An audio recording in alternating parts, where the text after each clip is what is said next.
Recording is in progress. Thank you so much.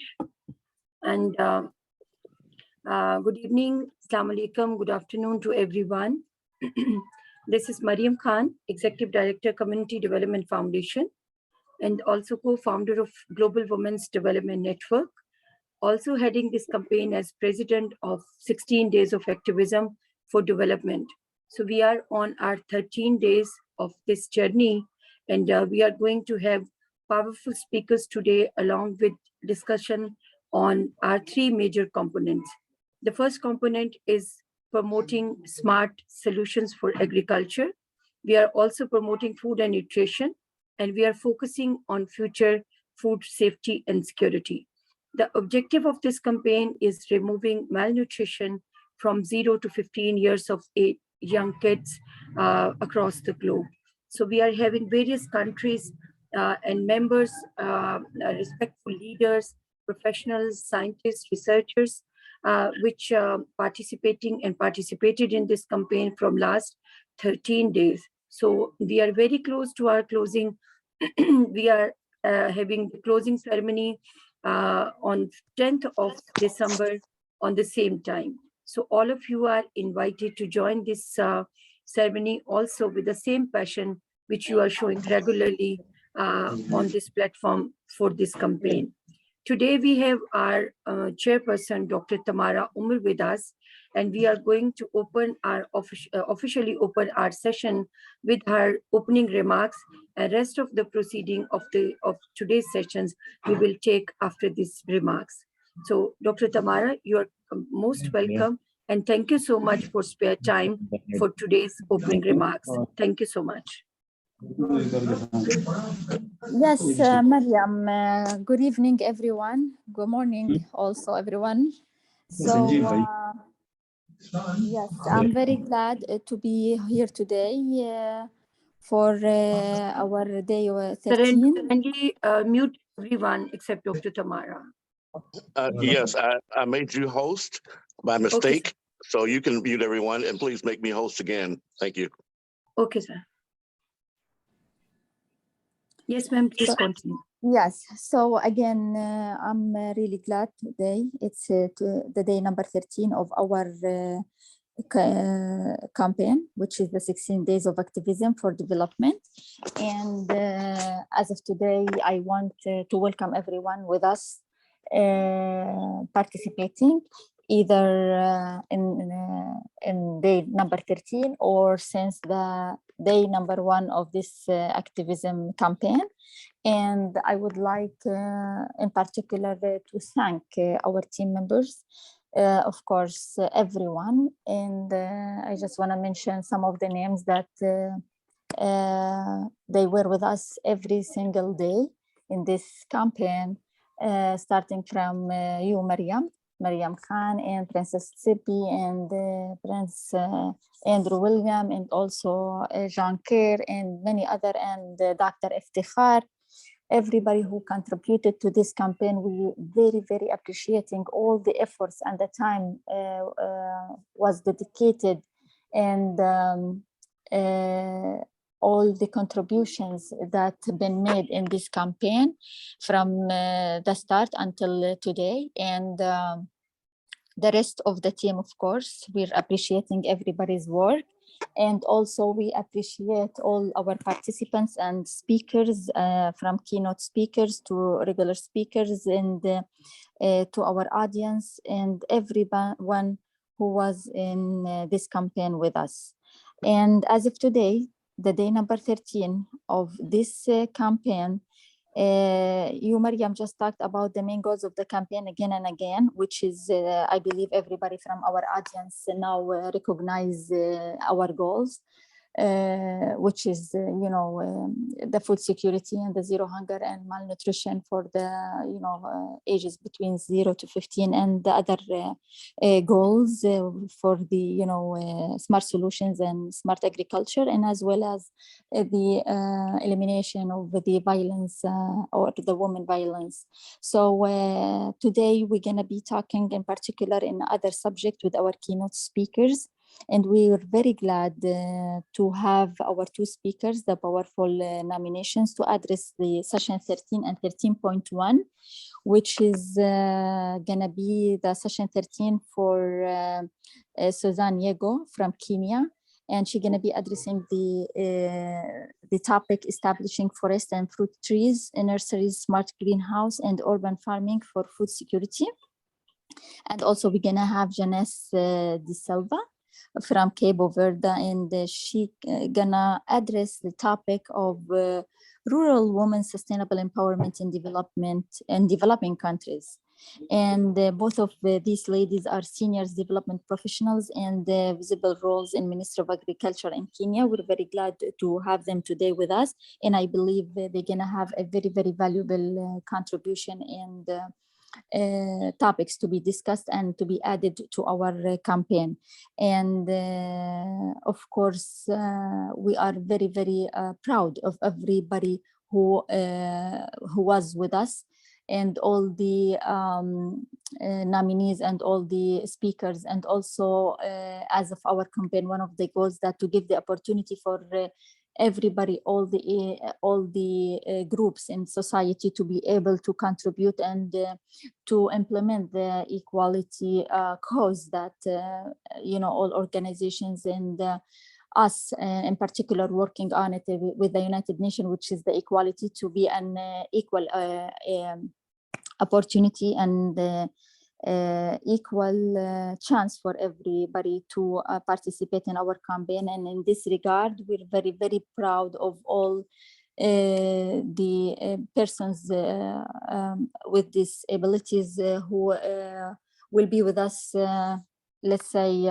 tomorrow or after tomorrow. They're going to be joining us, and we are also very proud again and again with their contribution, and we believe in their vision. And of course they were very effective in their societies in terms of either working or researching or visions or whatever they can do to kind of develop the societies in many, many fields. So of course we are very glad with their participation with us.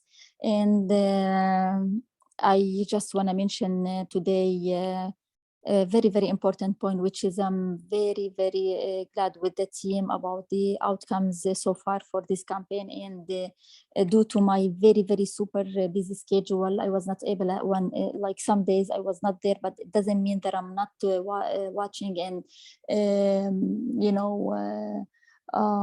supporting and supervising everything happening here in a campaign. It doesn't mean if I'm not in person with the campaign in certain days that I'm not there. No, I'm there, and we're working with the team on many plans and I would say vision plans on making things happening with the main goals and targets, and like larger plans on where to take the campaign. And that's the main concern here after delivering all the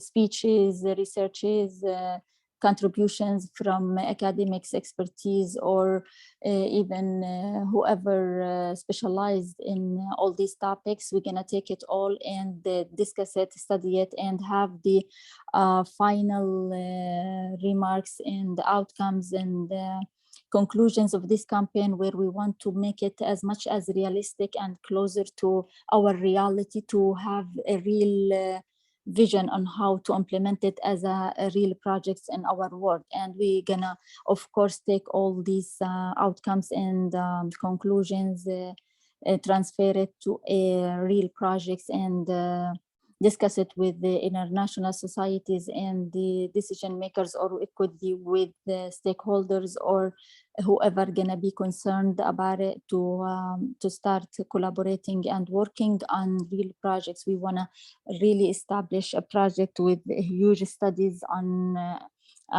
covering every aspect that we're looking to achieve through this these societies, regardless of any region around the globe. That's why it's a big mission. We've been working on it, and we're taking the notes and finding out our ways on how to implement it. That's our concern, and me as a chairperson of this campaign, and as well for the Global Women Development Network, we've been working in way bigger plans on how to direct all the work of our people, our participants, our team, and to make it real and reality in our societies and other societies as well, their societies or any countries, especially the developing countries and the countries who where they're facing a lot of crises and challenges around the globe.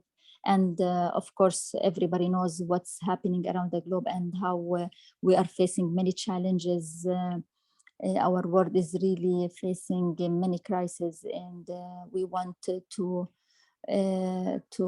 empower the woman and put her in the right track where she's going to be contributing in many fields and taking a good roles in all the fields, not only many fields. That's why it's a bigger vision and we are working on it. I just want to let everybody know today that we're in a good track, and so far a huge accomplishment.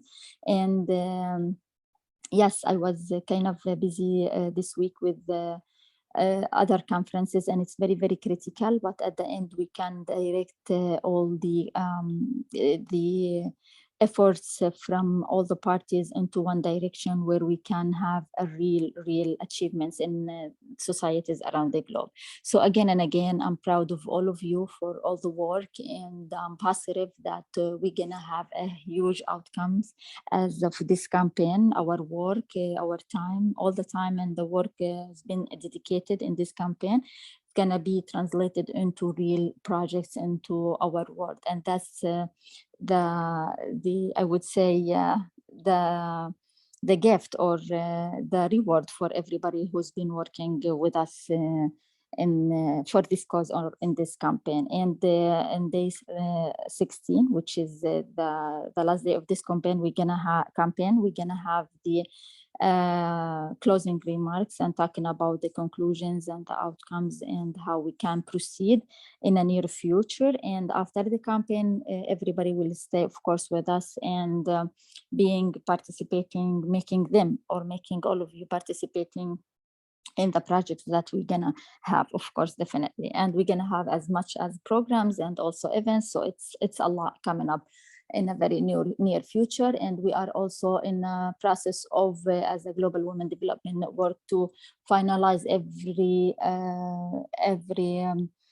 all the work, I would say, that we've been working on this year and have been done. And we're gonna also start working in the new agenda for the next year, which is 2022, and with all the programs and the projects that we're gonna have, which is gonna be as a sequence for all the work that we did in the year of 2021.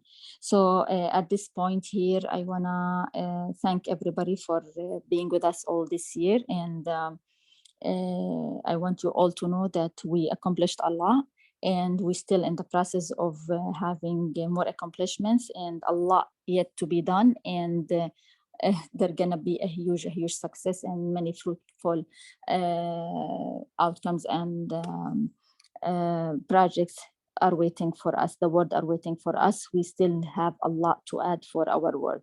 Again, thank you so much, everyone. I don't want it to make it late. I want to give the chance for the rest of the team and everybody is with us today to introduce itself, and for our keynote speakers to start talking about their topics. Thanks, Mariam. Yes, and go ahead.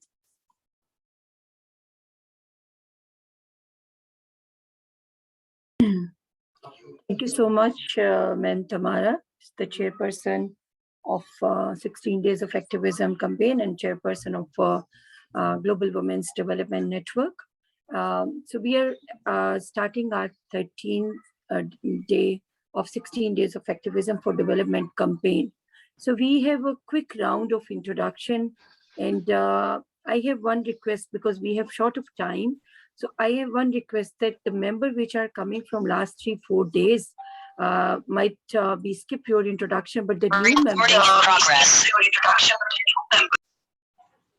But the new members which joined us today, they can introduce one by one, and you have 1 minute only for your introduction, your name, your country, and your organization, what you're doing in your organization. So So we have 1 minute. So in this way, we have 10-15 minutes for the introduction round. And then we will take our first keynote speaker to address about our topic. So we can start from Edmonds Moses. Kindly introduce yourself. You have 1 minute for your introduction quickly, and one by one you can say your name and introduce yourself.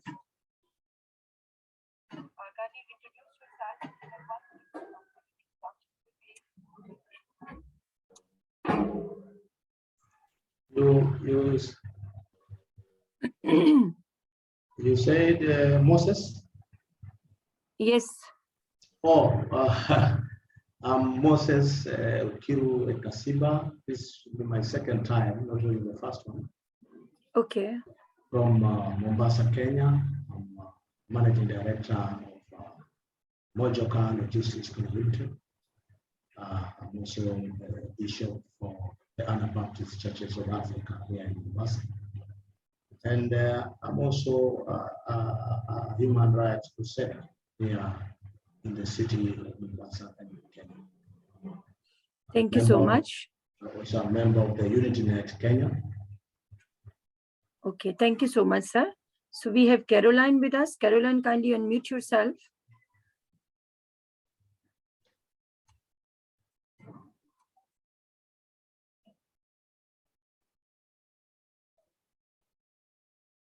If we don't have Caroline with us, can we move forward to the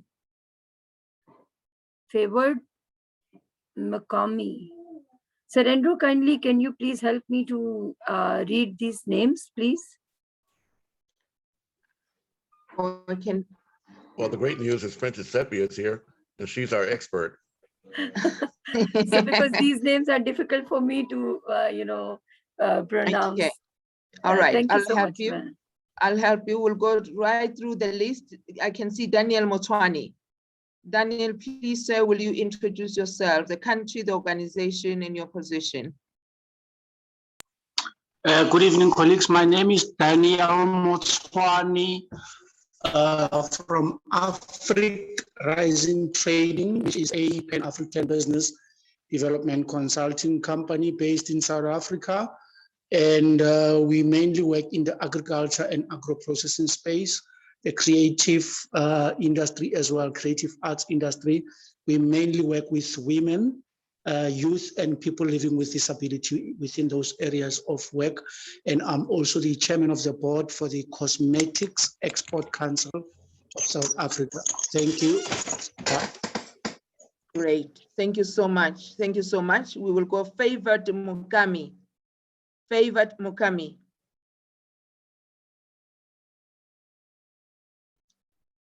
You are muted, sir. You are muted. Thank you. Also, please show your video, if only for your introduction. I know the bandwidth is a challenge, but also in the chat, please put your name, contact information, and organization and website, if any. Thank you very much. Thank you so much on that emphasis. Favored Mukami. If Favored is not here, let's hear from Rose Mwandawiro. Rose. Okay, good evening, good morning, everyone. This is Rose Mwandawiro, the counseling psychologist in Kenya, Mombasa. I'm not very new here, I've been here, and I was one of the presenters yesterday. Thank you very much. I'm glad to be here. Great, it is a pleasure to see you again. Heather, South Africa. Good evening, everyone. Good day, others. I'm Heather Figeland. I'm representing Amanzi for Life, and we are about to change the thinking of children according to the importance of water to them. Thank you so much. Great, thank you. For the sake of John, you know, whenever I see you, I get excited. Amanzi means water. You can jot it down. There's going to be more out of it. Jessica Ackerman, please introduce yourself, ma'am. Good afternoon. It's nice to speak to you again, Princess. Thank you for the invitation and the opportunity to join all of you this afternoon. I'm Jessica from Limpopo in South Africa. In my NPC's name is El Shaddai Ministries. I'm involved with food parcels and reaching out to the youth and women in crisis to the best of my ability to uplift them. Thank you. Great, thank you so much. It is indeed a pleasure to see you. We hope to see you right through to the 10th. Haider Awan from Saviors. M. Haider Awan from Saviors.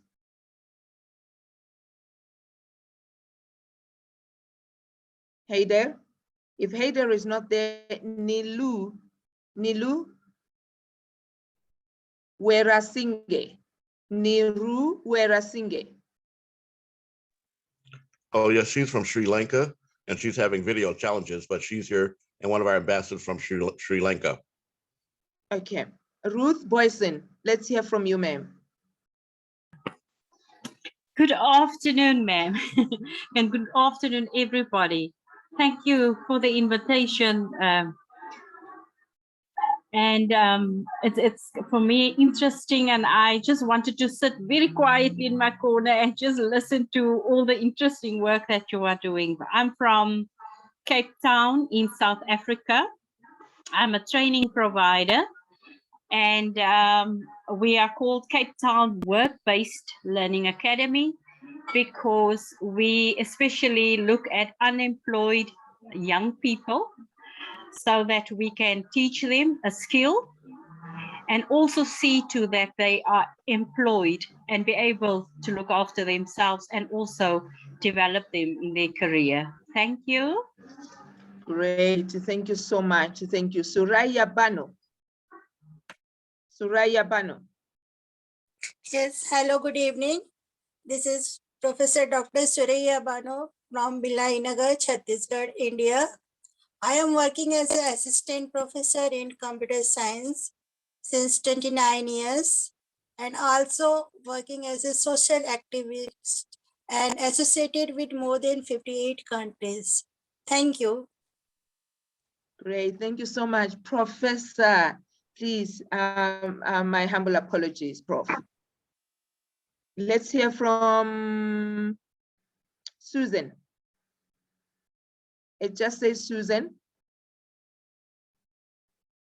Susan, if Susan is not there, let's hear from Charmaine Cupido.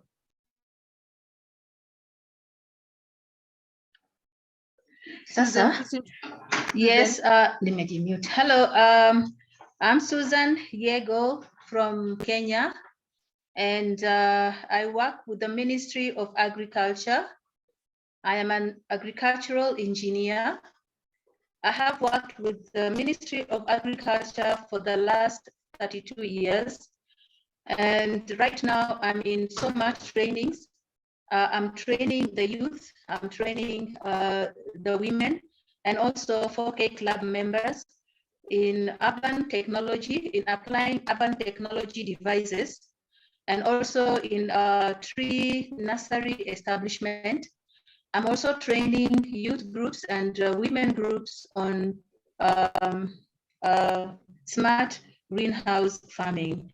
At the same time, I also do other parts, other kinds of agriculture, like agribusiness, food processing, and value addition.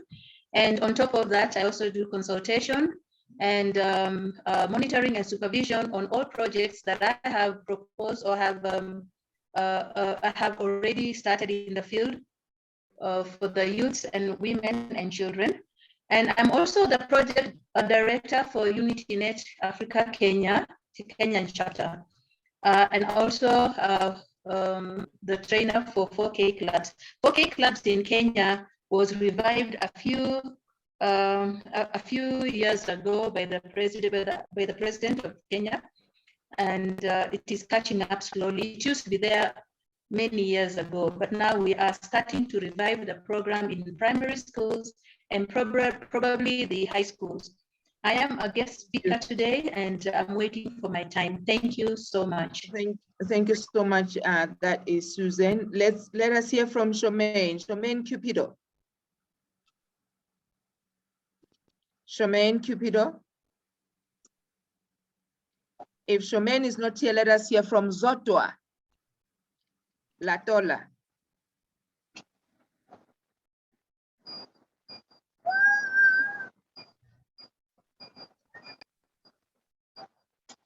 Can we hear from Zoto Latola? Introduction, please. Right, I will turn it back to you, Miriam, to start with today's session, to start with today's program. Thank you very much. And thank you so much. To everyone who is here. Thank you. Thank you so much, ma'am. And soon I'm coming to South Africa to listen, to learning all these, name and languages from your side. Thank you so much. So today I'm going to now invite our very senior organizer. This is Sir Andrew William, and we daily having this beautiful program only with his support.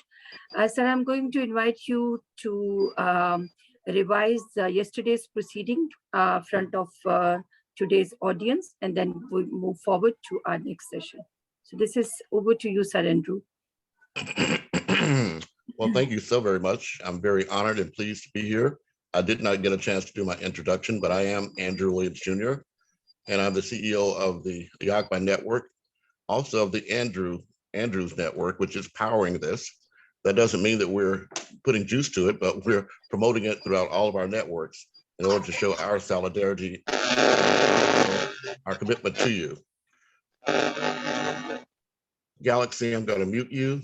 And also, Princess Seppi and Joan, I made you co-hosts, so perhaps you could assist as well as necessary to be able to mute our guest as necessary. Thank you very much. I'm going to review yesterday's activities.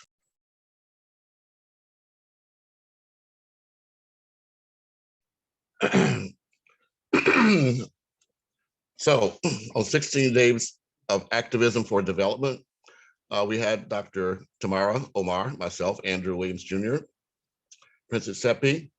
Also, we had Iftikhar Saida Khan, who are deserving big congratulations that we covered our 12 days of this development campaign. Keynote speakers joined us from various countries and covered smart agricultural solutions, along with technology. We promoted food and nutrition among young children and suggested a number of approaches to set food security and safety on priority for each member country. We did also review day 11, which I presented, and added that having official registration with the UN Global Marketplace during this campaign is going to cover food and agricultural diplomacy with the help of all findings which we collect from this 16 days journey. By that, what we mean is that we plan to have a summary of all of our activities and produce that in an academia peer-reviewed level presentation. So all of you that are involved with this are encouraged to make sure we have all your contact information and follow-up. Technologies play a vital role to enhancing the productivity of research findings. On our 12th day, we also covered the role of blockchain in agriculture by senior analyst Dr. Ijaz Sandhu, who described this topic through comprehensive presentation and highlights every single step more visible and understandable for the audience. Promoting blockchain in agriculture is a future of food safety and security to minimize the risk of poverty and hunger in a less possible time. There was a fruitful question and answer session that provided more in-depth knowledge to all members. We thank them for sharing this valuable information on this forum. The second session was headed by development experts from Kenya. Ma'am Rose, a senior development professional, she described mental health and domestic violence. This campaign is carrying both elements and connecting all suffering women with preventions and positive ways forward for their lives. She introduced the model to minimizing risk factors, the factors which cause emotional abuses later on. She focused on interventions and counseling to engage them in social and developmental activities. She also introduced multiple ways to help make them more useful for their own selves as well as for society. The third session was delivered by Saifa Mustafa, a herbalist, a naturopath, cosmetic, a chemist, consultant, and trainer. She described sustainability towards healthy and organic lifestyle. She explained her work and importance of organic foods. She also introduced a lot of small business opportunities with like-minded entrepreneurs.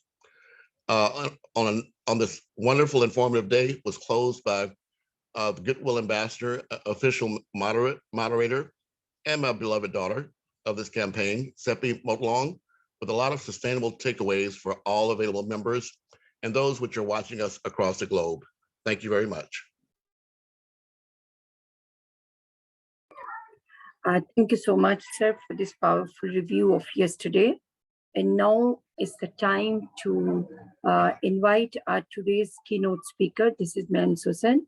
Ma'am, your topic for today's that you already explained in your introduction, so we are not taking more time. So you are welcome on this forum as a keynote speaker, and we hope we are taking so many sustainable takeaways from your speech. Thank you so much, and floor over to you. Thank you. Thank you, Dr. Mariam.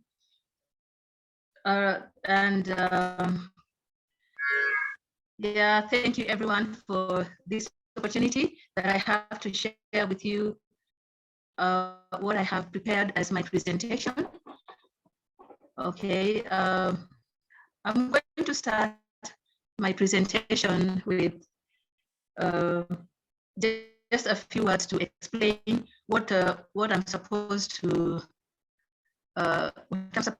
present today. I'm going to use PowerPoint, and then I'm also going to do a little bit of talking. And then I'm going to give a session for I'll give a session for questions and answers. Okay, I'll begin with the first topic. I have already introduced myself. My name is Susan Yego, and I'm going straight to the presentation.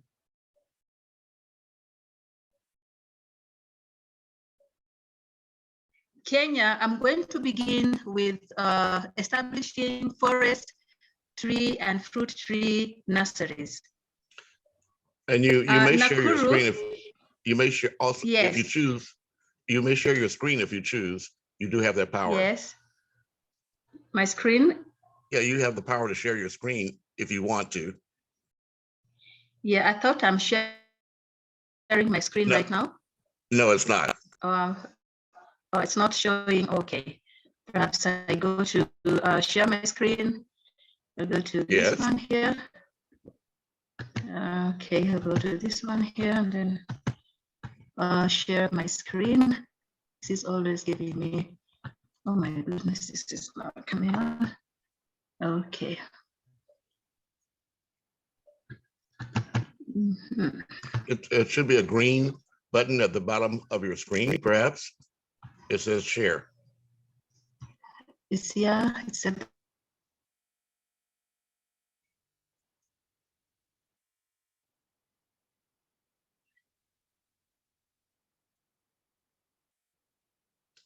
And you put yourself on mute, so we need to, and we need for you to unmute as well.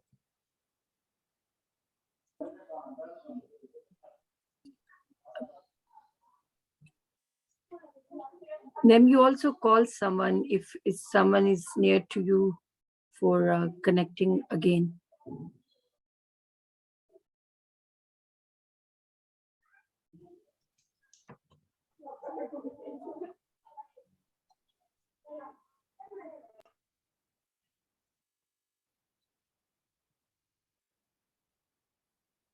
Yes, we do see your screen now. But we cannot hear you, so please unmute yourself, Susan.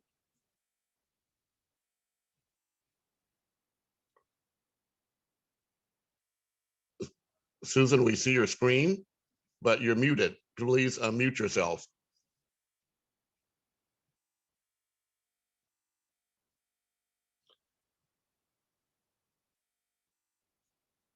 Susan, you're still muted. Please unmute yourself.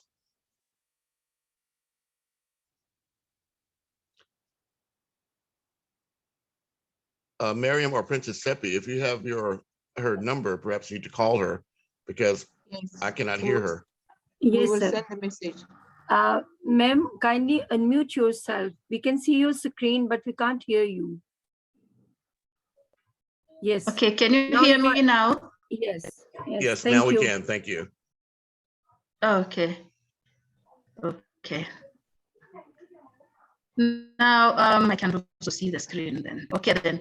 Okay, I'm so sorry for this. It's a little bit of technocrat problem, but I hope we are together there.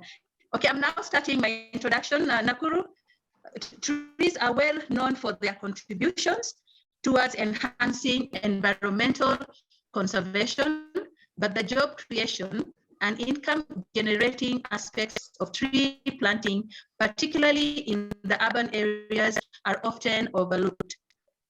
Tree nursery operators continue to be key investors in the country's forestry sector. They contribute significantly to rural economic development, food security, environmental protection, and other benefits for individuals, communities, and the nation as a whole. As the drive toward increasing forest cover continues to gain hold, the Food and Agriculture Organization of the United Nations, FAO, has taken the initiative to bring key players together by organizing the first national tree nursery workshops in Nakuru and in Kenya at large.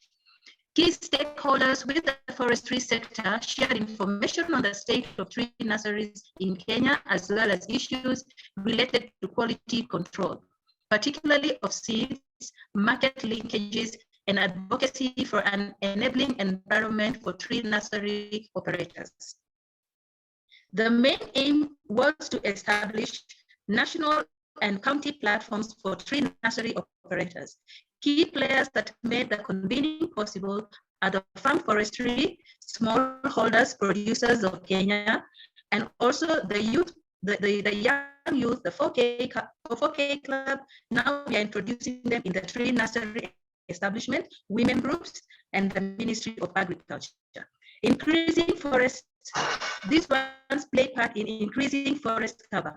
Kenya is witnessing a proliferation of tree nurseries across the country, especially in urban areas, attributed to an increased demand as a result of enhanced environmental awareness and adoption of agroforestry practices.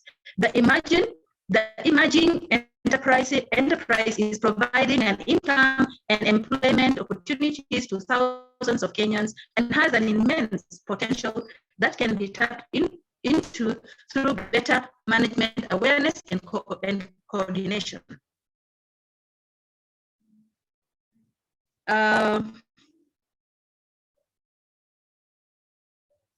The slides are not advancing. I would like to take you to the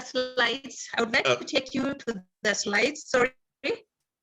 Yes, Susan, the slides are not advancing. We just want to bring that to your attention. The slides are not good. You're still on the first one. Okay, now I'm going to the first slide. Topics for presentation. We have establishing forests and fruit tree nurseries. I have smart green farming, smart green house farming, urban farming for food security. When we come to agroforestry or to establishing tree nursery, I usually say we begin with the infants. We begin with the babies, because even in nursery school, when we take a child to school, we have to take our child to baby class, then nursery school and high school and so on. And now here you can see two children being taught how to plant a tree so that they can appreciate trees, and they are the future generation. When they see trees, they know they played a part in planting a tree. Then we come to the women. When you see women in nurseries, we know that they are very, very careful. Women are especially careful because they can handle so many tasks. They are able to weed. When they are weeding in the nursery, they make sure that they remove every small weed that appears in the nursery or in the tubes where tree seedlings are planted. There you can see a woman taking care of a tree nursery. And then we come to the third, establishing tree nurseries in every forest and fruit tree nursery. You will find generally 4 types of trees, especially for forestry nurseries. You'll find hardwood tree seedlings, softwood tree seedlings, exotic tree seedlings, and indigenous seedlings. I would like us to see a typical tree nursery and setup of a typical tree nursery. When we look at a tree nursery, what are we thinking about? We are thinking about not buying tree seedlings, but doing it ourselves, establishing the tree nurseries ourselves, so that from there, if it is the youth groups or the women groups or the 4K clubs who are benefiting from the tree nurseries project, then they are able to plant a few of the tree seedlings in their own compound, in their own farms, and be able to sell the surplus for income. And therefore, we urge and we are forging forward to train the youth, to train the women and the children in how to establish a tree nursery, how to choose the best seeds for tree nurseries, hardwood and softwood. We do have types of seeds here for planting, or types of trees, and we have hard and softwood. Hardwood, we have neem tree, we have olive, eucalyptus, elgon teak, all species of acacia, among others. We also have softwood, and softwood is comprised of, cypress, pinus, grevillea, cedar, podo, among others. Now we come to establishment of tree nurseries. You know, when we see very beautiful tree out there in the forest or in the compound in any institution, it has started from the seed. Before the seed were brought to be planted, there are things that are required to establish a tree nursery, to prepare for seed planting or seed sowing.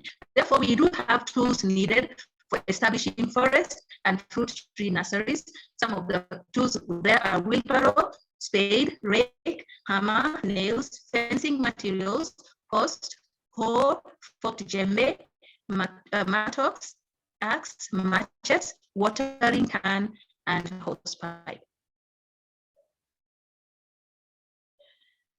And then we do also have requirements for fruit nursery establishment, fruit tree and also forestry nursery establishment. We do have fenced area. The area must be fenced, and the area must have water reservoir or a permanent water supply. The area should also have shade trees, some few trees, so that we can have shade and also plenty of sunshine. The area must be having disposable bags or pockets for planting the tree seeds. We should also have treated tree seeds, fertile forest soil, compost, water, and also watering can. Forest and fruit tree seeds collection. This is done prior to preparation of the seed bed, and therefore these youths and the children and the women, we usually advise them to go in groups, either to the forest or to the farms or to the compounds where the mature tree and those trees have fruits or they have seeds, so they can go harvesting the seeds with permission, and they can collect, clean, and sort the seeds. Then after that, they're supposed to treat them to break the dormant seed to enable the seeds to take in water and to germinate. This is it's actually done in two ways. The first way is boiling water and putting it in a basin, and then taking the seeds that have hard coat, and those ones are placed immediately in the boiled water and left overnight till the next day. Then the next day you find the seed has swollen, and when it is planted directly in the disposable bags or disposable pockets or disposable tubes, they are able to germinate quite faster than if they were not treated. The second way of treating seeds are through, especially we do have seeds that are so light and the skin outside is also light and soft, so they can just be soaked in ordinary water. 1 cup of seed to 1 cup of water, that is a proportion, and then they are left overnight, and the following day they can be sowed or planted into the seed beds or the tubes that are prepared for planting. Now we usually tell the nursery attendants to plant 2 seeds, not 1. In case one doesn't germinate, the other one is sure to germinate. And in case both of them germinate, then one can be pricked or it can be pulled out and planted in another pocket or another tube. Nursery management. This is nursery management. We have to ensure that seedlings have enough water. This is what we train our youth, our children, and our women groups to plant disposable slips.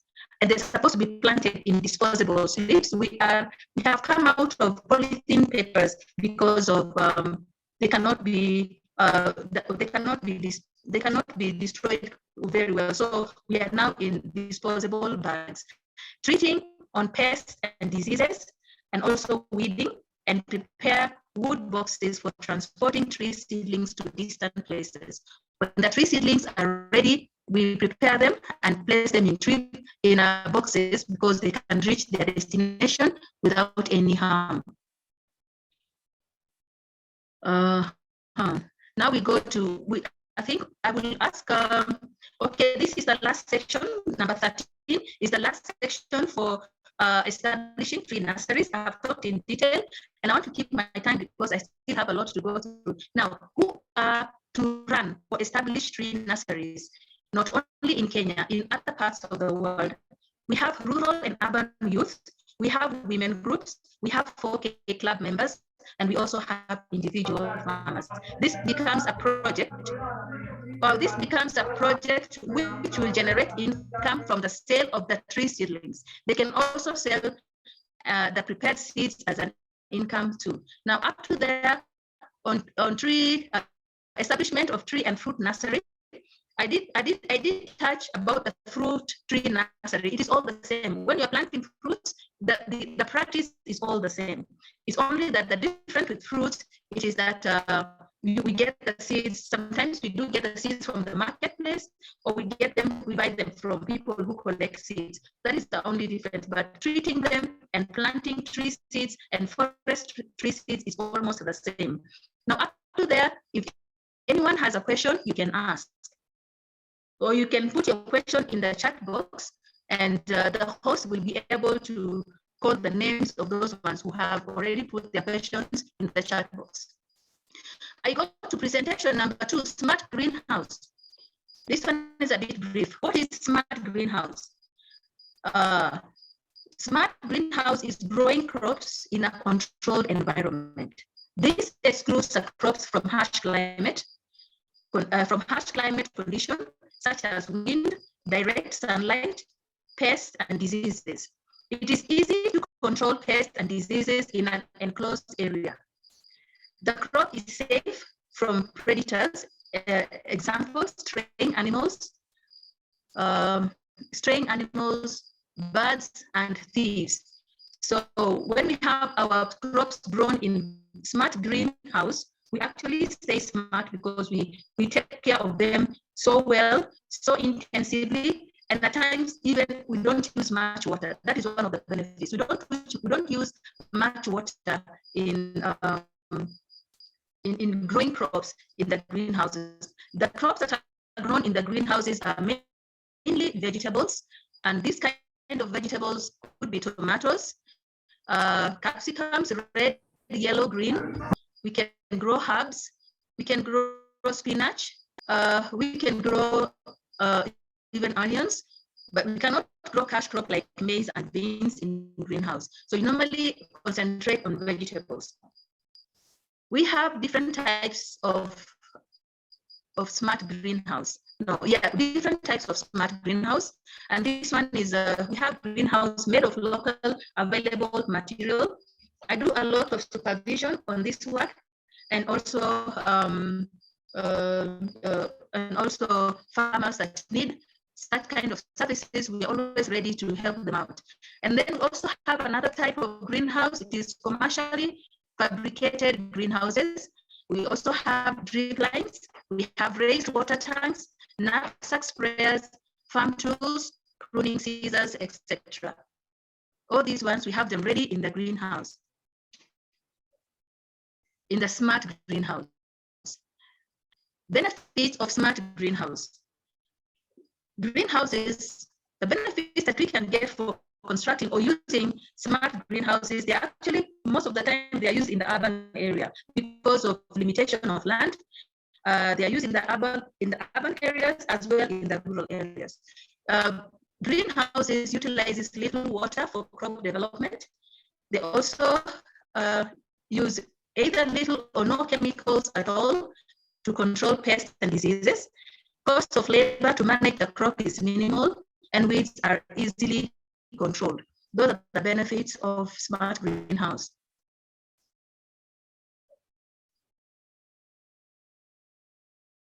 Impressive benefits of urban farming. Now I am already through with, I have already finished the smart greenhouse.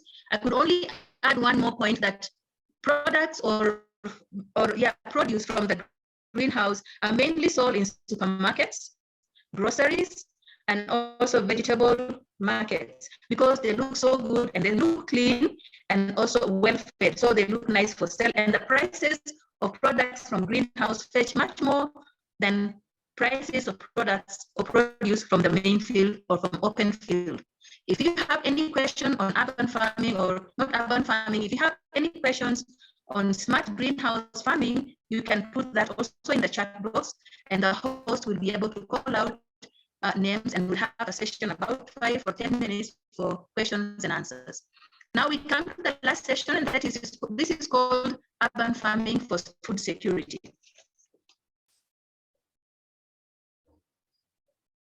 Urban farming for food security.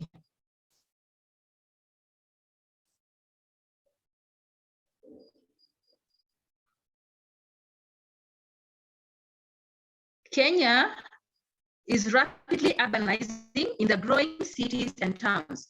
There is an increasing need for food supplies, creating demand for agricultural products.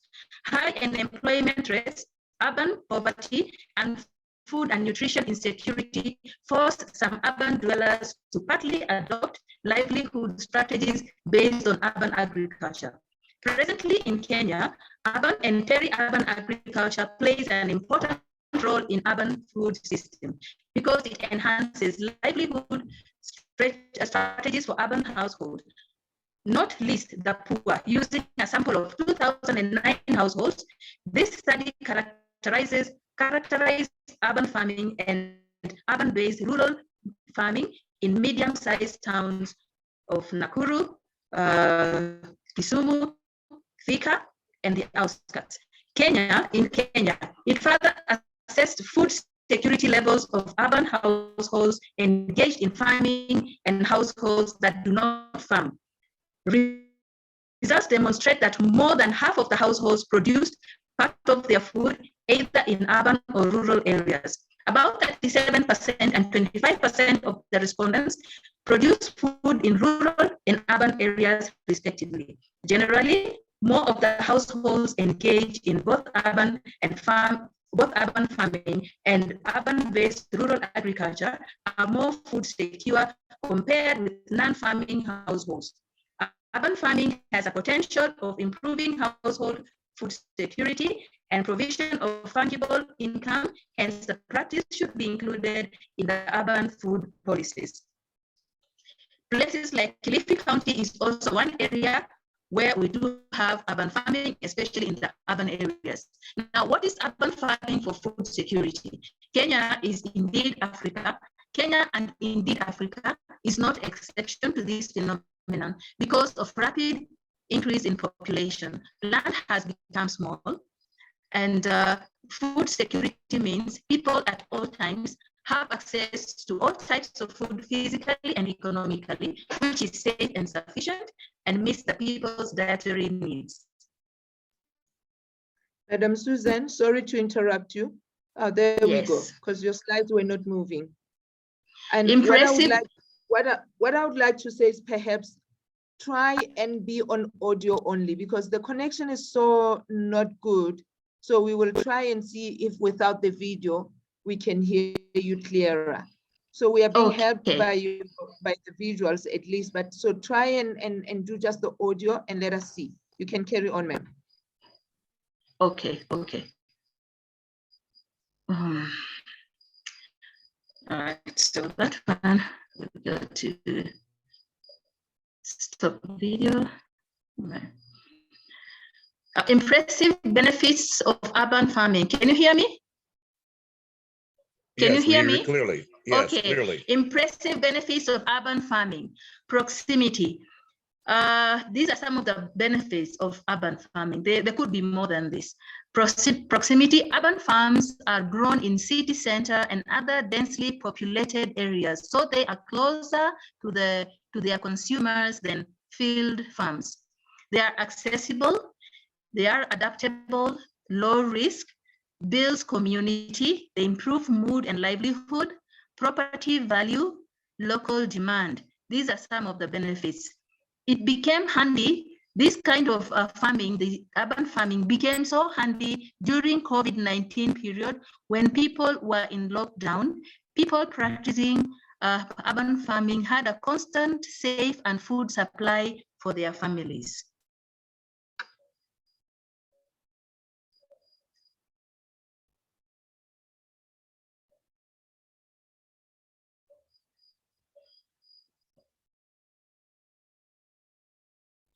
Okay, now I will come to pictures. I will only show you clips of pictures of urban smart green house farming. This is some of my work that I was going around today in the field for money supervising and monitoring.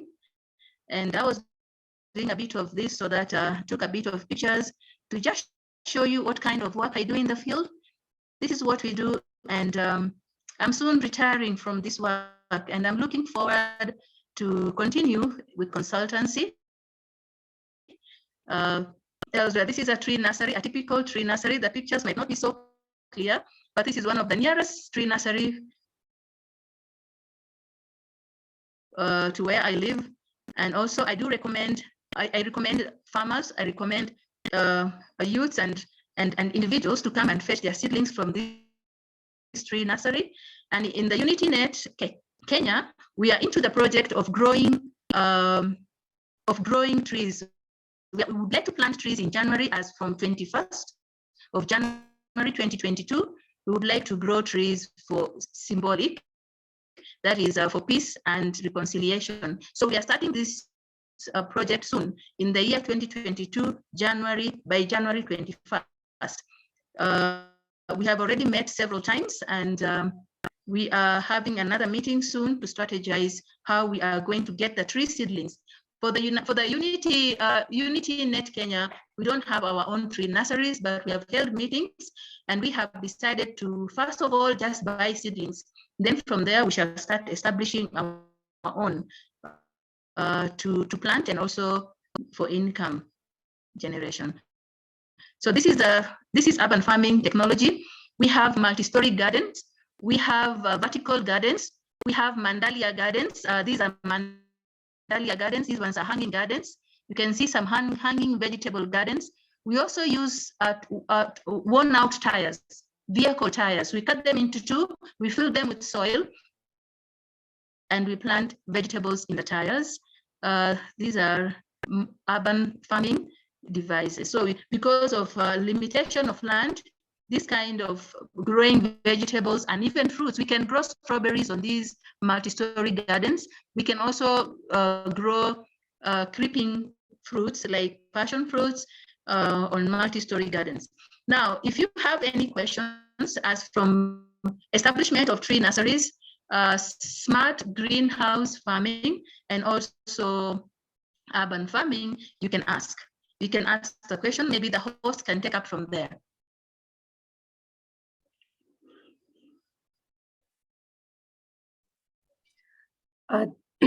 Thank you so much, ma'am. It's a wonderful presentation, very much relevant to the subject of this campaign. And initially, we missed some conversation because of a lot of distortion in your voice. But overall, the pictorial, presentations describe so many things about your topic. So now, house is open for the questions. So we can take 3 questions from the audience. Ma'am, you can collect 3 questions, then you can answer one by one the questions. So we can everyone have opportunity to ask question if you have any question with Ma'am Susan. Well, Princess Seppi, I'm going to ask you to moderate if at all possible. You do that so well. We don't want to deprive you of this opportunity. And Joan Kerr, we see your hand.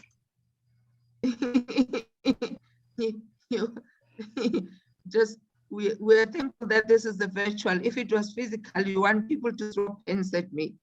I will have Madam Joan Kerr. So Kerr is in the place, is represented, is in the house. Let's hear from you, ma'am. You are muted. Talking to myself. Just to say a wonderful presentation, and I learned a new word today, amazing. Water. Amazi. Yeah, amaz. water. Oh, amaz, water. It's my favorite thing. Yeah. I'm a water baby. So Susan, thank you for your presentation, and congratulations to go into consultancy. I think you'll find that it's a huge market at the moment. I actually just spent yesterday looking at 3 proposals for greenhouse. So I was wondering if you could talk to me about what is the smart component of the greenhouse and your power source. Like, how do you power it? Yeah. Great. Okay. Thank you. Madam, okay. Yeah. Madam Susan, remember, you are jotting down 3 questions and then you'll answer them in a thematic way. So for now, you take it down who asked and the question. Is that clear, ma'am? Yeah, I don't know who asked the question. Is that Rose? Who was the one who asked the question? Joan. Okay, Joan Kerr. Okay, Joan Kerr. Okay. Yes. Okay. Then we are now going to go to Rose. Okay, thank you so much, Susan, for that wonderful presentation. It was very informative. I've learned a lot. I would like to know how much land would you require for a smart greenhouse? And then I wish for you to tell us about the kitchen garden. How can we improve a small kitchen garden such that it can give us produce, especially this time where people are so restricted in movement and doing a lot of activities? Thank you, Susan. Okay. Thank you. It looks like we don't have another hand. So Susan, you can now tackle the answers. Okay, I will start with the question that John asked. Smart component. What is a smart component of greenhouse? The smart component of greenhouse is affordable. It does not need much space, and the agronomical part or agricultural practices done in the smart greenhouse, it's much less than the one done in open field. Any crop grown in smart greenhouse will only need probably 1 person to take care, to weed, probably to water, only 1 person. But the same amount of crops grown on open field might require 3 to 4 people to manage. Therefore, the components of and then we also have the smart.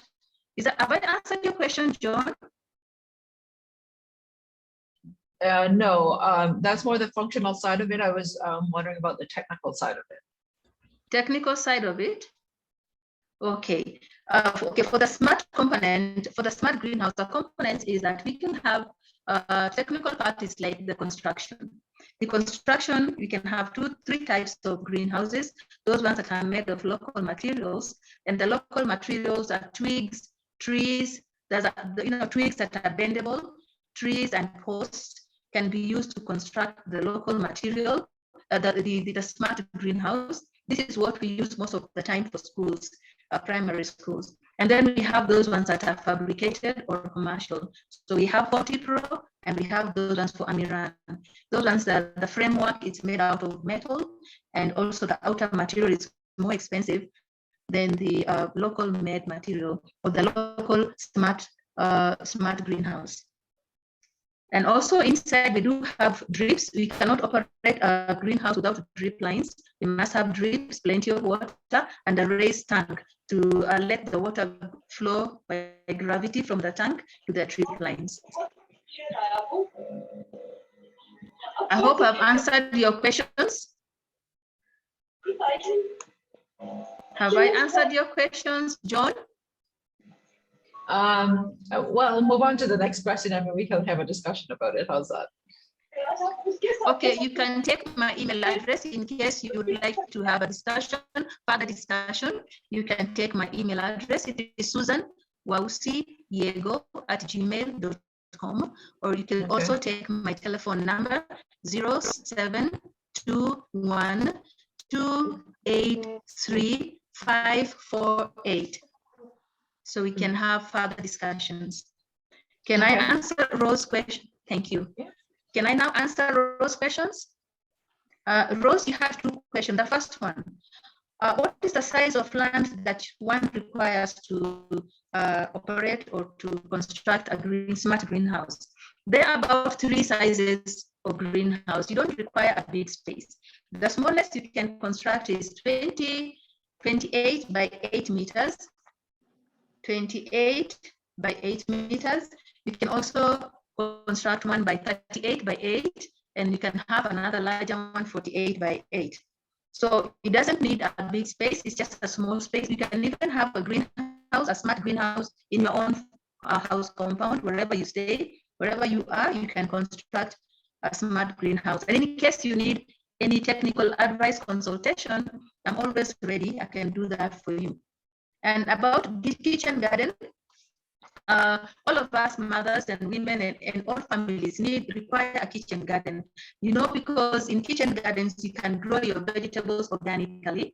You don't have to spray them, and you can also use compost. When you are cleaning your kitchen, all the potato peels, all the banana peels, and every dirt from the kitchen, you can collect that in a pit, and after some time it decomposes. So you can use decompose that from the kitchen as compost or manure for your kitchen garden.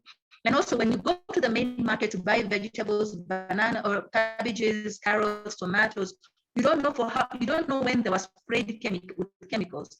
The person who is selling you the vegetables, they look nice, clean, but it's better to grow your own.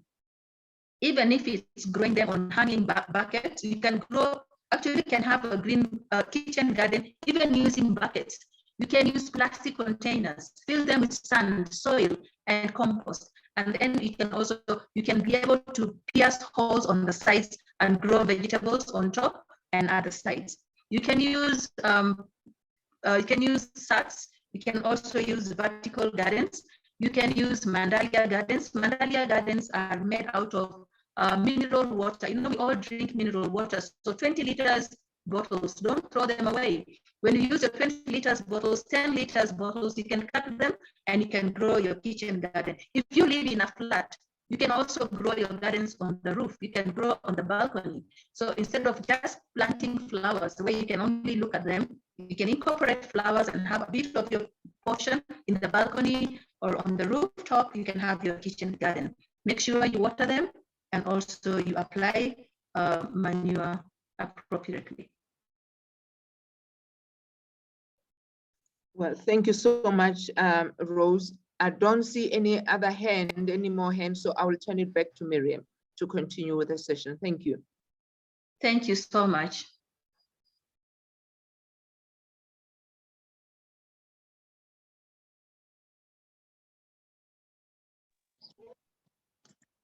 Hello, Miriam, are you with us? Walked away. I got shut down.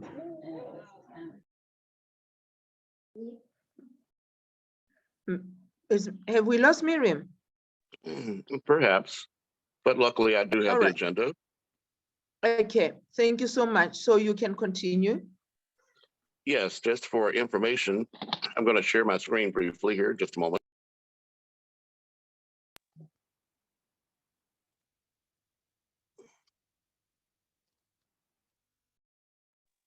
Today we had scheduled for our second speaker, Ms. Janice De Silva. However, she's notified us that she's just taken her second COVID shot and is not feeling well enough to make the presentation, but she did provide a PowerPoint. So I'm going to do my best to walk us through it.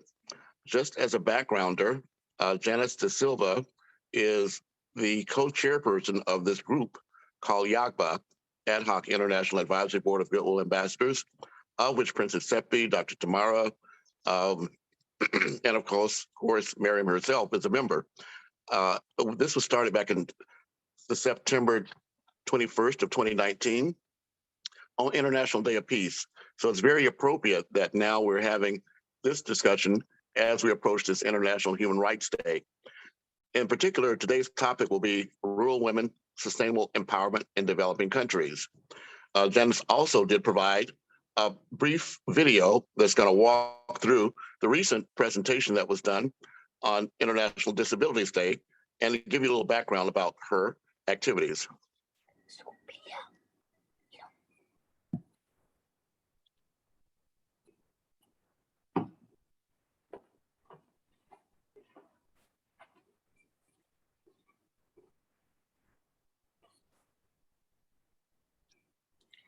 Sir, sorry, I lost my connection, so I reconnect myself now. So that's wonderful, I can't Miriam. hear. We'll turn it back over to you then. I was just about to start the presentation, but I'll turn it back over to you. Okay. Oh wait, I'll continue then. And I'll go ahead and start the PowerPoint and try to come back to the video. Just a moment. Okay, sir.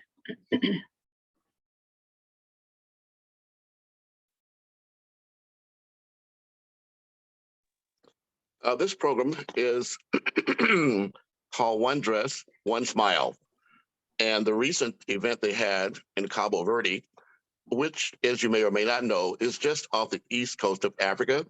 It's a small island developing state. Also, Janice De Silva herself is a 21-year veteran of the United Nations. She did a lot of work with UN Habitat. So when she retired in 2019, she began this effort to provide power to rural women in Cabo Verde with the idea that this could be something that could be also transforming to other women throughout the region of Africa that she's involved with. She's involved with what's called ECOWAS, the Economic Community of Western African States. But because she's multilingual, she speaks not just Portuguese, the native language, but also French, Spanish, and English. As our Goodwill Ambassador, she wants to take this throughout the continent of Africa. So let me see if I can walk you through this presentation. The acronym is DUFRA, Dressing Up Fraternity. And yes, it seems that my down arrow key is not working, so I'll have to make an adjustment. Just a moment here. I need to change my view.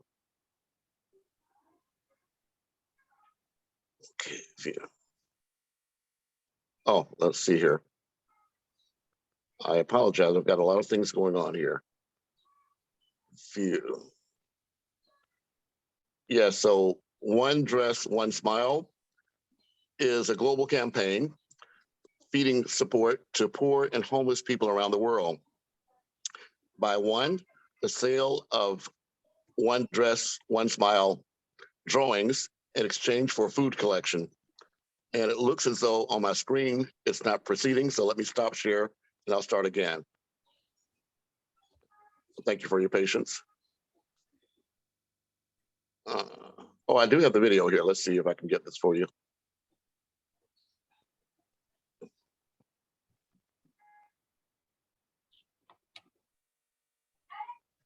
Yes, I'm just walking. This video has no sound, but it just walks you through the first Dressing Up Fraternity Parade that was held in Cabo Verde. This was just on November 14th. And this was in the capital of Cabo Verde, Praia. In addition to having local participants, she also had ministers of tourism, as well as her local political representatives, including the mayor of her city. So the idea is this first Dress Up Fraternity Parade would be into support of local rural women And the idea is to showcase their own designs, as well as to do paintings and drawings that could be sold that could help the overall community.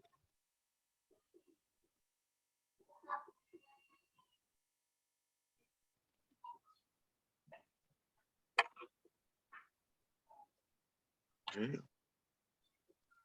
Thank you for your patience. And now let's see how successful I can be at sharing this PowerPoint.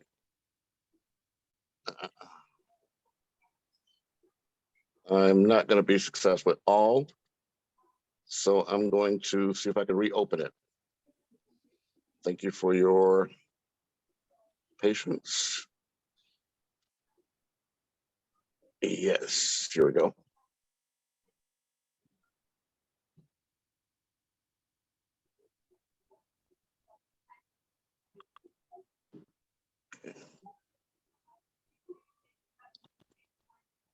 So this is dressing up for fraternity, dressing up fraternity. Let's see here. So the concept is very simple. Sponsor a dress and promote sustainable local development.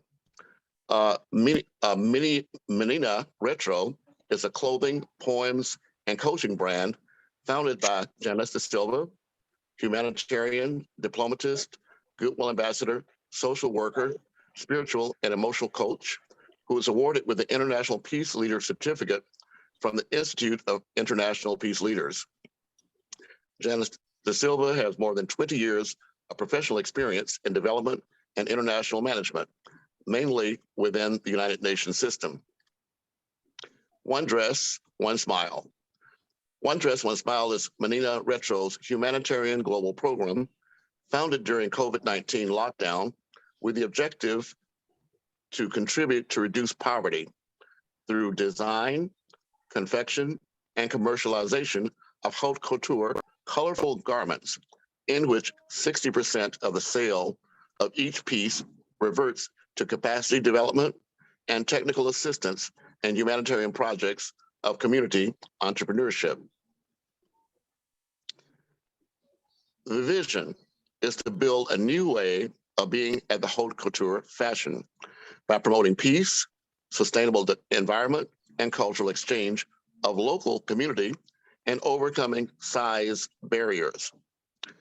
The mission is to contribute to the improvement of the living condition of local communities, of fair social development, and sustainable economic growth that respects human dignity, the rule of law, fundamental freedoms, and human rights, oriented towards the localization of the Sustainable Development Goals. The concept is to sponsor a dress and promote sustainable local development. The global projects is to address slum food security for all by the sale of One Dress, One Smile dresses in exchange for local food security. The gathering of food, needles, relevant goods, and materials to assist poor diabetes patients in slum areas. Food and emotional coaching and capacity building to prevent diabetes and other forms of transmissible diseases. Some of the current technical partners, as you can see, include my own organization, 5 Points Youth Foundation, as well as our umbrella, the AHIABGA, the Ad Hoc International Advisory Board of Goodwill Ambassadors. And to the bottom left, you'll see DEV7. That is also championed by Janice Da Silva, with an intent to, as we say, localize the Sustainable Development Goals. In other words, demonstrate how what we're doing locally has global impacts and source solutions locally from global sources. And as she says, we would like for you to be a partner with Otis in this development opportunity for rural women. Recently, there was an international dialogue that was held online that had representatives from over a half a dozen different countries. The Dressing Up Fraternity is, again, sale of Otis dresses in exchange for local food security. These are just some renderings of dresses, paintings, drawings that were done by people in the local community. but it also has an intent to involve food security, local food security.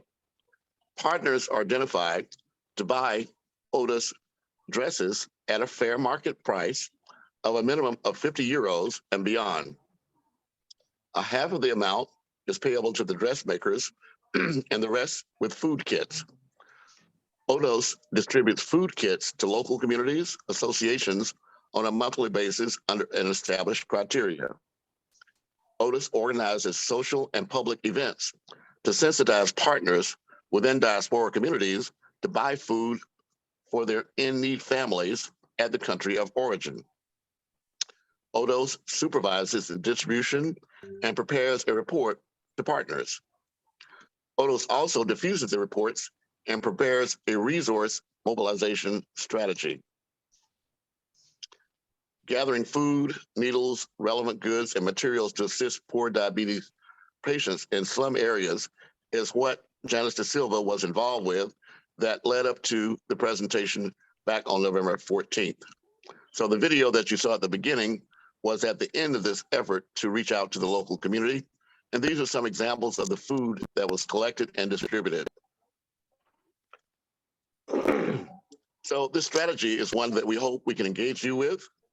The idea is to gather food, needles, relevant goods, and materials to assist the poor diabetes patients in slum areas. What they've done is establish cooperation agreements with the local producers to provide food kits on a social price. In turn, Otis distributes the food kits, needles, goods, and materials to local associations of diabetes prevention under the signature of an agreement cooperation. Otis provides technical assistance to the organization of local cooperatives of agribusiness benefiting slum dwellers and women victims of gender-based violence. Princess Seppi, can you help me by muting the people that are not speaking? Thank you. Otis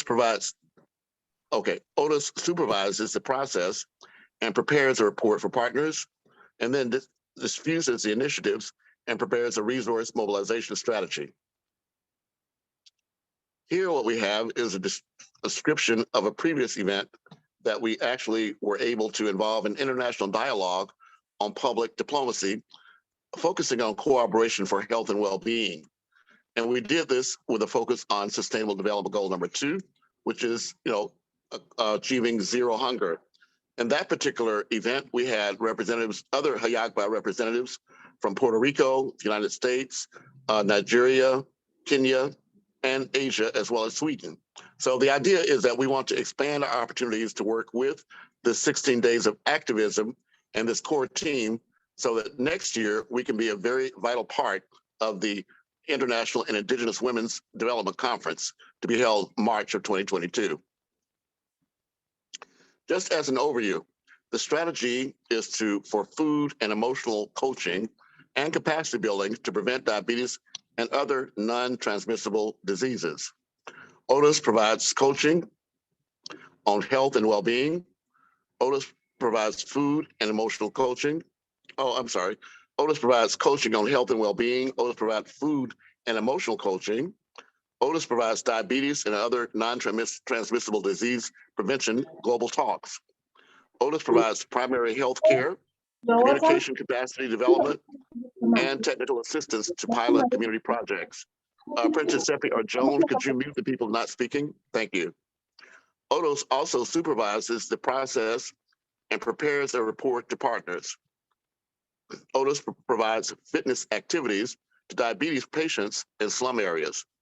Otis diffuses the initiatives and prepares a resource mobilization strategy. Please pay attention. At the end of each of these strategies, there is, in fact, data that's collected and made available. It will actually be data that will drive the scalability of these projects. Here you find an example of Janice Da Silva on the ground in Praia, Cabo Verde, working with a local villager and distributing food. This is just one example of ways that we can right now begin to impact our local community. There are benefits of being an Otis DUFRA partner. One, you can gain recognition, certification, and an award in the humanitarian sector, both locally and internationally as an advocate. You get the opportunity to work and participate in humanitarian services and conferences in different areas, both locally and internationally. You have the opportunity to exchange experiences with partners in other countries. You get exposure to international leaders and stakeholders in business and humanitarian development. You get the opportunity to build good international relations and self-development. You get the opportunity to develop your organization and work in partnership with professionals in the field of entrepreneurship and humanitarianism on all continents. You get the opportunity to represent Otis in any national or international conference. You get the opportunity to have a traditional and online communications and marketing strategy that allows an international visibility of the business and or activity. And finally, you get the opportunity to belong to the international networks made possible by Otis partners and implementers, which I hope to include this particular group. These are some of the photos of partners that are already existing from around the world. The parade that was held on World Diabetes Day, November 14th, 2021, a group of 17 children symbolically dressed themselves in fruits and vegetables to advocate for access to treatment for diabetes in Cabo Verde and around the world. As part of the DUFRA program, Dressing Up Fraternity by Otis, One Dress, One Smile, by the humanitarian brand Menina Retro. This is a partnership with the City Council of Sao Domingos, Otis, the World Health Organization, Global Peace, Let's Talk, AHIABGA, and the Cabo Verdean National Association on Children and Young Adults Living with Diabetes. The first DUFRA parade in Cabo Verde, partners and DUFRA Goodwill ambassadors from Cabo Verde gathered by the Otis program with the dress designs of the Menina Retro brand. Medical women, jurists, housewives, public leaders, businesswomen, and young people joined DUFRA and dressed in fruit and SDG colors to draw the world's attention to the importance of access to diabetes treatment and to food for poor people living with diabetes in slum areas. The parade was organized by the Menina Retro brand with the CEO and fashion designer, and as well Otis founder, Ambassador Janice Da Silva, with the Otis accredited seamstresses, Susana Perez and Mary Jane and Taylor Cinzo Gamboa. Please, if you're not speaking, mute yourself, and my co-host, please mute anyone not speaking. Thank you. Monitoring and evaluating mechanisms. This is a very key part because as we've been joined by Dr. Syed, he will be the first to tell you that it's only when we have data that backs up what our narrative is that we can actually get respect and also engage with the wider international community. In this particular case, the International Working Group coordinates and issues guidelines for the implementation and compliance of the programs, conducting the entire process of sales production, follow-up, monitoring, and evaluation of the actions and agreements established. As a reference framework, the framework strategy has a multispectral character and aims to support the implementation of the biannual work plan, considering all partnerships. All positions are based on small annual grants to represent Otis in the global team. All staff are free to be part of other companies, organizations, and institutions that respect the principles and missions of the United Nations and can pay their salaries and compensation in their respective jobs, or to be able themselves to volunteer the time necessary to accomplish the objectives of the position that is secured.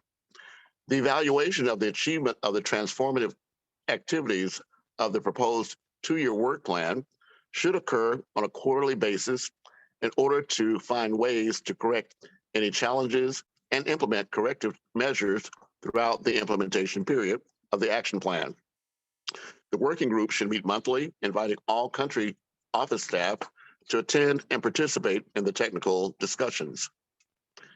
In order to assess the effectiveness of the activities and their adequate reception by the defined target audience, it is also recommended to strengthen the continuous partnership with key institutions in the awareness raising process in order to support awareness raising and provide the necessary feedback. A cooperation agreement should be signed with each ODA's partner or sponsorship donor entity. The cooperation agreement is concluded, followed by a detailed biannual work plan with a schedule and division of tasks and a monitoring and evaluation framework. In closing, Janice says, I founded ODAS during COVID-19 lockdown as my humble contribution to world solidarity and cooperation. Thank you, join us. And it ends with a way for you to reach her, and that's at communicationodos@gmail.com. And they're available on the Facebook group, Menina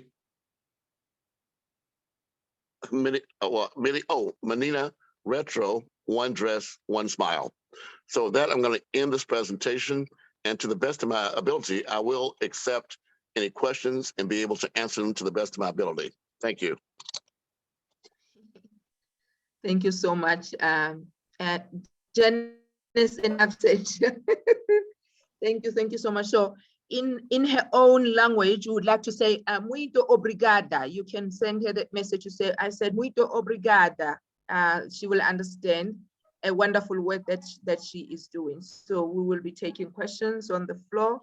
We would like to welcome all those that have just entered. Safia, we welcome you. We hope you are feeling a lot better. Any questions? You have a question, Miriam? No, ma'am. I'm always available for. Any question? Any question?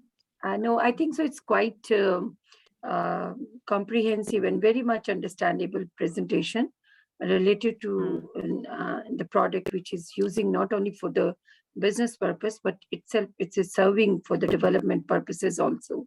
So it's a good business model, and I think so. Being a non-profit organizations, we can adopt and we can recommend this model to the other organizations also. Indeed. I see Shazia, advocate. Shazia, your hand is up. You may ask your question or comment, ma'am. Hello, thank you. First of all, it's a wonderful concept, I must appreciate. I was just wondering if it's been replicated in some other part of the world or with some other product as well, like if it's like focusing on one industry that is of textile, I mean dress related. Is it replicated in any other world?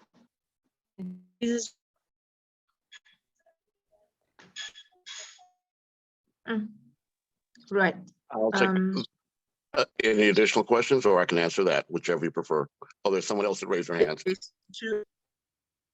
There are more hands that have been raised. If I can just find who they are. We have Shazia is done. John Kerr. John Kerr. John has got many dresses. You've got many dresses. That's what we want to hear from you. It's just more of a curiosity administrative question. So with an entity, I know you probably can't answer this, Andrew, but I'll pose it anyway. It's to the group. So this is a good example of a well thought out project. So would this platform as a whole be the partner and we come under it, or is it individual organizations that partner with them? How would that work? Okay, I got that question too. Is there a third question? Thus far, it seems like that is all. We don't have another hand, so we will turn it to you, sir. In the answer to the first question, as Janice shared with you, this concept came about recently during the COVID-19 lockdown. So only in the last, 18, 24 months? But the short answer is no, it is not yet being replicated around the world. What she's asking is for us to evaluate what she's done and for us individually to decide how we may want to adapt it for our local communities. That leads into the second question, Joan. And the answer is, the idea is that, as I have explained it in the presentation, the idea is not for ODOS to be the umbrella for the entire world, but to actually have partners, organizations that do agree to adapt this program in their local community. So I can, of course, connect you directly with Janice Da Silva after this, but the short answer is that my understanding is that ODOS is going to be headquartered in Cabo Verde, where Janice Da Silva is, and where she's actually, I believe, registered with her local community. But as you know, in dealing with international trade, it's always better to work with teams on the ground, so to speak. So that would be my recommendation and suggestion, but I'll get a specific answer for you, Joan, and connect you with Janice to do a follow-up. Thank you. That is amazing. That is amazing. And also Heather from South Africa. So we would like to join for Janice. We can have a conversation because I am part of the committee. So she can have, so that Heather can engage her as well. She's there on the comments that she would like to join or to adapt the program and the project. So I think we will have that further discussion at her own convenient time. Right. Okay, well, thank you. I've done my part. Thank you. We have done our part. Miriam, it's over to you, ma'am. We are throwing back the mic in Pakistan. Thank you so much, ma'am. I think so we have covered our both sessions today. And also we have covered the round of answer questions with the both speakers. Now I'm going to invite Ma'am Susan to conclude your presentations in 3 minutes. And also Sarendra, if you want to conclude your presentation on behalf of Da Silva. So both of you are having 3 minutes to conclude your sessions. So ma'am, first we are going to request you, if you are with us, kindly conclude your presentation within 3 minutes, which can be a summary of your presentation. Is that Susan? Yes, that's you, Susan. Oh, okay. I can conclude my presentation because I had three different topics to handle. So the first one was establishment of tree nurseries, and I just touch a few points that it is important to be able to prepare the seeds for planting in the tree nurseries 1 month prior to planting. And also we also need to, you have to be careful where you're going to site the nursery. Must make sure that there's plenty of water, plenty of good soil, and also it has to be clean. I talked about the equipment that are necessary for establishing tree nurseries and fruit tree nurseries. And those are a few of them, like the wheelbarrow, the hoe, the machete, the watering can. We also have the disposable bags for planting the seeds.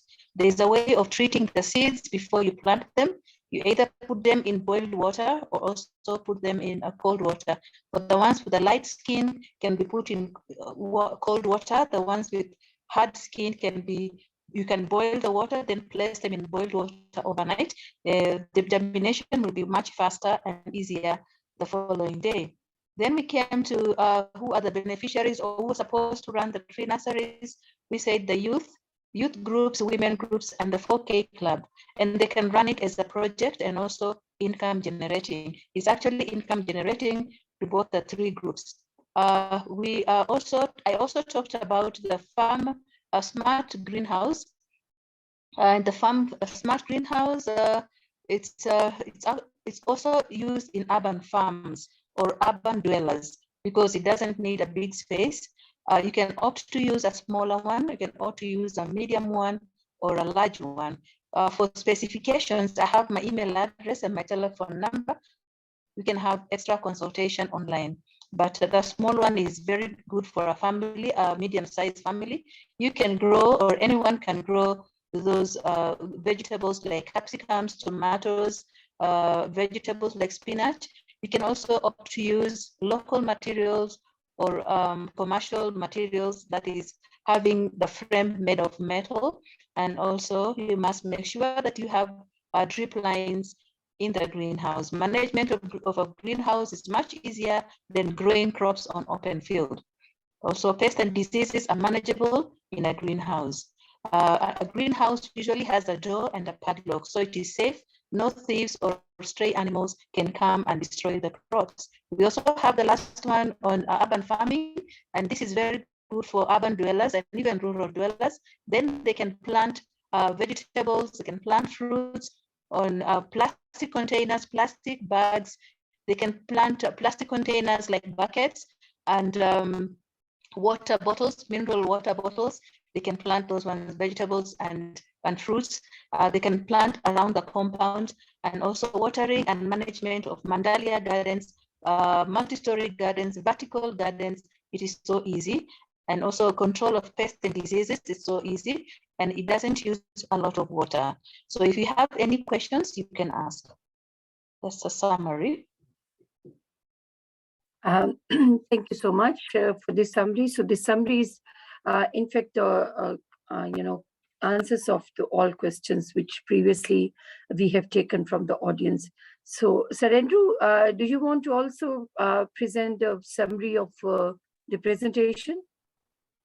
Well, what I'm going to do is share my screen and allow anyone here that would like to contact Janice De Silva directly.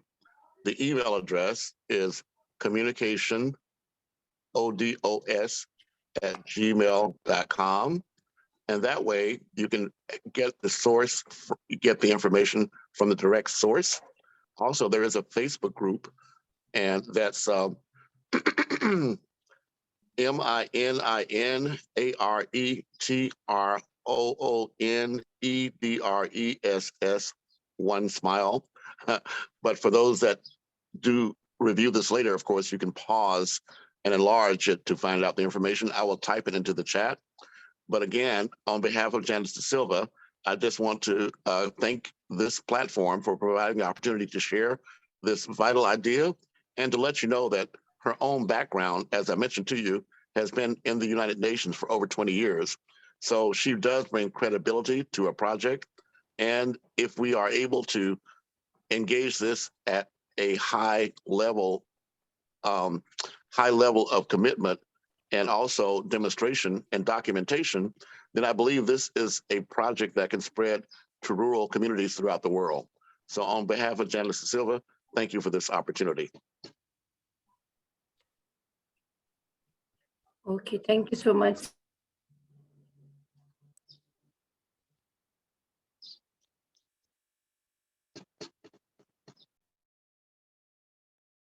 Back to you, Miriam.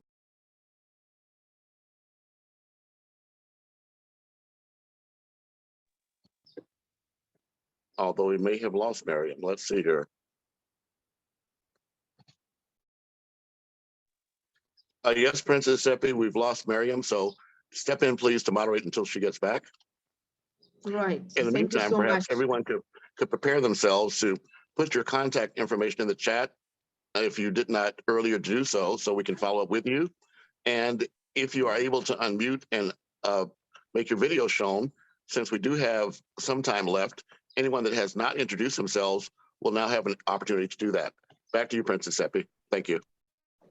Yes, sir, we have, excuse me, ma'am. We have today a special request for Ma'am Suraya Bano. She wants to share, a little bit about herself because she sent me a request. So we have 3 minutes, ma'am, for you. You can share about yourself about your work and your connectivity with the network. Thank you. Yes, yesterday I want to share on brief about sustainability towards healthy and organic lifestyle.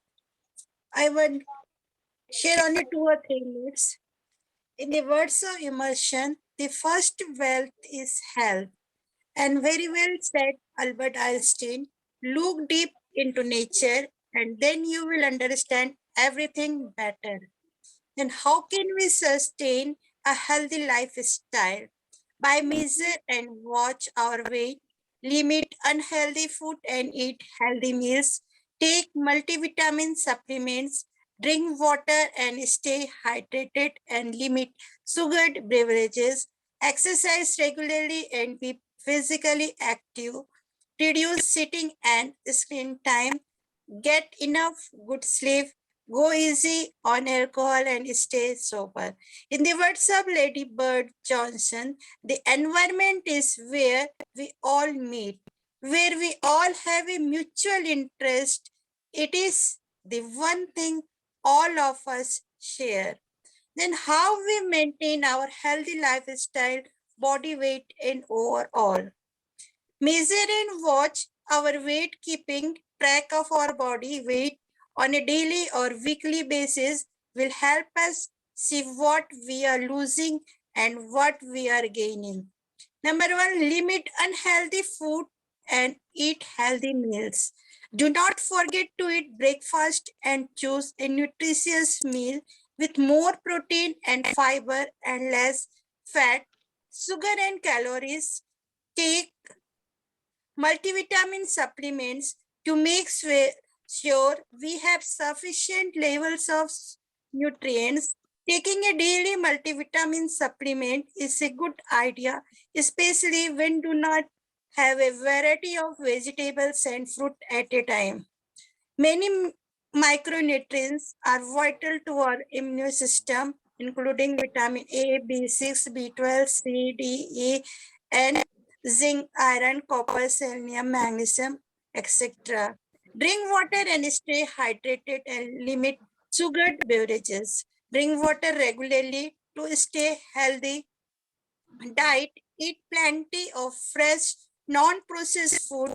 Drink approx 64 ounces of water every day and limit caffeine and alcohol intake. Exercise regularly, sleep in time, socialization. In the words of Martyr, life is not living but living in health. Why it is important to have a healthy lifestyle? A healthy lifestyle has many benefits, not only for the body, but for the mind too. Also, if you follow a healthy lifestyle, then we can reduce the risk of having cancer, heart diseases, diabetes, obesity. To sum it up, we can say that there are various benefits of living a healthy lifestyle. Now I conclude. Number 1, feeling better mentality. Regular exercise can lift our mood and help us feel better. Number 2, saving money. Eating junk food, smoking and drinking sugary drinks or alcohol are expensive habits, so avoid it and save your money. Number 3, fewer health problems. Living a healthier lifestyle means a lower risk of developing many. Good nutrition is essential during childhood as it is a time of rapid growth, development and activity. Sustainability improves the quality of our lives, protects our ecosystem and preserve natural sources for future generation. Going green and sustainable is not only beneficial for the company, it is also maximizes Life. Thank you so very much. We do appreciate your conclusion. just 1 minute. The benefits from an environmental focus in the long term. Organic farming yields more nutrition and safe food. The popularity of organic food is growing dramatically as consumers seek the organic foods that are thought to be healthier and safer. Thus, the organic food perhaps ensures food safety from farm to plate. Now, at last, I want to share golden line said by Winston Churchill. The optimist sees opportunity in every danger, and the pessimist sees danger in every opportunity. Thank you so very much. And again, for those that have not had a chance to introduce yourselves before we close, we are providing you with this opportunity, if you choose, to introduce your name, your country, and your organization if you choose. Thank you so much. Back to you, Princess Seppi, to moderate, and back to you, Mariam, to close. Thank you. Right. I think we didn't hear from Carolyn. Carolyn, can you hear us? You can unmute and introduce yourself. A minute on the dot. Carolyn. If Carolyn is not here, Heinrich, let's hear from you, sir. Yes, thank you for the opportunity. Heinrich van der Merwe from South Africa, representing the Vaal University of Technology. And yeah, sustainable development is everybody's business, and we need to keep abreast with it, and we need to develop a two-pronged approach. The one side, we need the technical people on the ground to make it happen. On the other side, we need the team to generate the funds that's required to make it happen. Thank you very much. Bye-bye. Thank All you right, so Heinrich, much. make sure you include your contact information in the chat if you'd like to get a follow-up email. And of course, we would be interested in having your organization to perhaps make a presentation, but specifically to the entire group here. Tomorrow we have 2 slots open, and it's specifically dealing with youth and agri-ventures to remove malnutrition. So this may be a way for our guests that has the interest in water to adapt to a presentation, or anyone else. Please contact Mariam Khan to schedule your appointment for tomorrow. Thank you. Back to you, Princess Seppi. Great, thank you so much. I think for the youth, we already have a very interesting lady who is already on, who's going to be presenting tomorrow with a very different angle as well, where she does capacity building for the inmates. So for women, because we really have not looked at that angle, and that some of the women, sometimes through the abuse, they end up in jail. Elizabeth Girotic. Elizabeth, do you want to unmute and introduce yourself? All right, I don't think they are there. Miriam, it is back to you. Thank you so much to everybody who has made it. Let's see you tomorrow, 5 o'clock South African time. I don't know how, 10 a.m. Washington time. You can then be able to establish your time zone, so that when at the beginning of the session, all of us, we introduce ourselves and get to network better, get to show our faces, get to also introduce our organizations. So if you are here early with us, we will get that opportunity to know you better. We want to see you tomorrow at the same time, same platform. As you can see, this is the 13th day of the 16 days of activism for development. We started this vehicle, this train has been moving. It's a bullet train when it comes to South Africa. And I know that it is your normal train when it's in Pakistan. You can see our demeanor, you can see how Miriam, very, very chilled. So when it comes to South Africa, it is a bullet train. Since we started on the 25th, we are going to be ending this 16 days on the 10th of December. However, though, we would like to move with you because we are moving with this development at Global Women Development Network. We are working towards the big conference in March. From myself, the Princess of the Royal Batoka in South Africa, I would like to say thank you and adios, obrigada. Thank you so much. Bye-bye. Thank you. Bye-bye. Thank you. Thank you. Good night. Thank you. Bye-bye. Thanks, Bye-bye. everyone. Thank Love you. you. Bye-bye. Have a wonderful day. See you tomorrow.